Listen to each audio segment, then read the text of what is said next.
waxa weeyaan orgiyar oo rabaayada oo nooca yaryar ee xoolaha ay dad ku dhaqdaan magaalada waxaana naloo sheegay inaad adigu leedahay haddii aad tahay Xaawo Axmed Geey maxay haytay orgacan waxaa naloo sheegay sida xalayto warbixinta nagu soo gaadhay in ay heleen qof lagaga shakisan yahay inuu yahay dadka qoryeysmariska ah oo maxay haytay orgaca uu u geystay dhibaato dhaawac leh kana shaqay dhiigii sida ku muuqata calaamadaha aynu arkayno ee maxay haytay daloolka halkii uu kaga taagay micida waxaa naloo sheegay inaad adigu ka soo baxday guriga oo aad aragtay neefka ay isuguna timaadeen waxaas badda bini'aadanka leh qofka marka waxaad nooga warbixisaa bal sida wuxuu dhaceen iyo sida dhaawac orgacan soo gaaray bismillaahirrahmaanirrahiim horta aniga guriga hurda ayaan waxaan maqlay taahaas oo ahaa gurigayaga hortiisa dabeedna taahi markii aan maqlay nin nagu xiga oo soolana abaan isri isagii ayaa xanuunsanaya dabeedna waan u baxo waxaan isri odayga xanuunsanaya bal eeg markii aan soo baxay odaygii waan arki waayey waxaan ku soo baxay nin kale oo aanan garanayn oo guriga hortiisa laakiin taagan markii aan ku soo baxay ninkii uu saa ii eegay wuu dhaqaaqo saasoo kale ii dhaafay ana gurigii ayaan dib ugu noqday in yar haddaan joogayna sanqadhi baan maqlay riyaa haddii aan maqlayna waxaan isri riyuu laftooda iyaga istilaya in yar markii aan yara dhageystay sanqadhi baa sii badatay aniga oo fadhiistay oo isla sanqadhi dhageyso baa riyii ka midii cida marka cideedii waxaan arkay inay xirada ka ciyay inay dabada ka ciyayso dabeedna waan soo baxay anigoo ordaya albaabkii markii aan saa u furay buu bahalkiina ka soo booday xirada marka uu ka soo booday wuu cararay guriga nusbaloolkeen guxiga hortiisa markuu marayay ayuu bahalkii istaagay markuu istaagay aniguna xirada aan igu gudbanay labada jeeni ee hore intuu saa dhulka uga qaaday buu labada dambe isku taagay saasoo kale ii soo eegay sidii wax qooraansanaya markuu ii arkay iga ilsugtay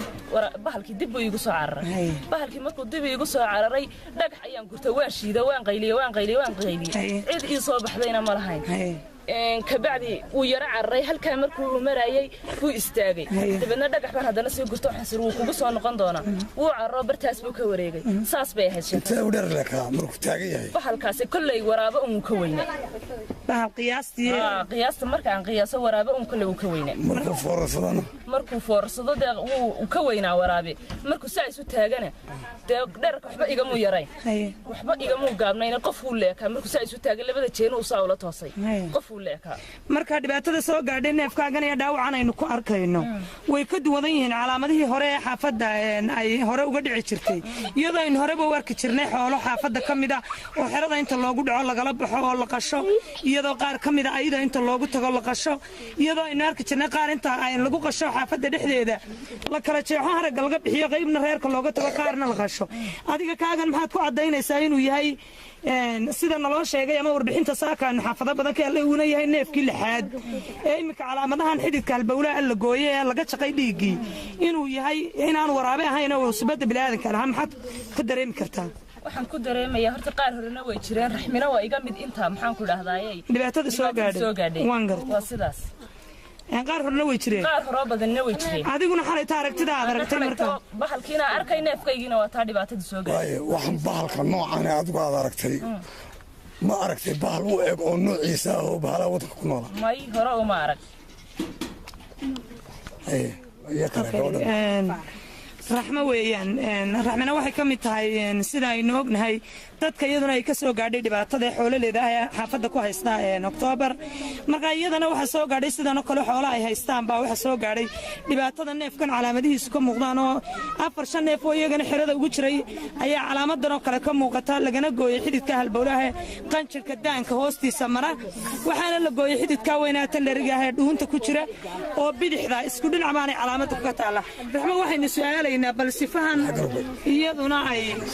sidayna gaga warbixiso neefkeeda laxda ah ee lagu arkay calaamadaha xididka go'an ee aynu aaminsanay in dhiigii laga jiray wax dhiigan aynu ka weynay markaynu isku daynay بسم الله ما أنا وحرد لحظة أرجع كن كوي بحر سني هو يدي وانجر هو يدي واحد لحظة وافور وانجر لحظة بساق لحظة بيمشي والله قلا أنا كمان أريد ما أنا أعرف هي الباب كاس يعني قيس لحظة مسافر بلغة سان كده من هندرا بدي هورا أتكابا كحدنا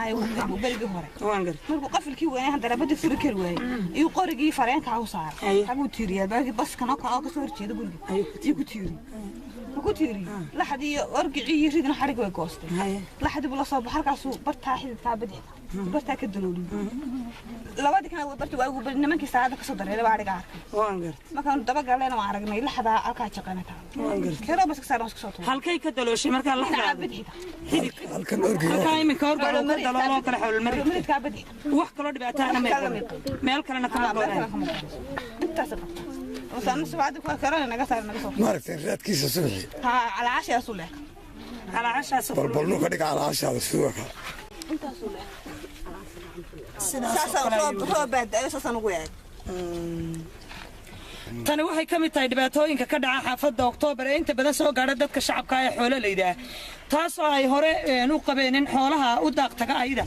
loo geysto dhibaatooyin ay ka mid yihiin in xoolaha marka caruurta loo geeyo ama ay dumarku raacaan in neef walba neefka uu ka qiimo roon yahay lagala hado ayda laguna qasho laguna karsado marka labaad waxa soo gaari jiray in habeenkii markay soo xareeyaan si kooban ay xiradooda u geliyaan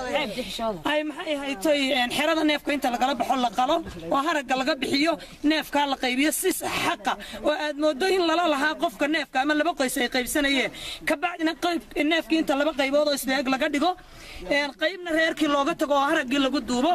qaybna uu qaato qofkii khaatureenka ah ay dhibaatada soo gaarsiiyay hadda waxa argagax iyo dhibaato nagu beertay oo aanu haynaa 16 kiis oo ka dhacay xaafadda Oktoobar ilaa iyo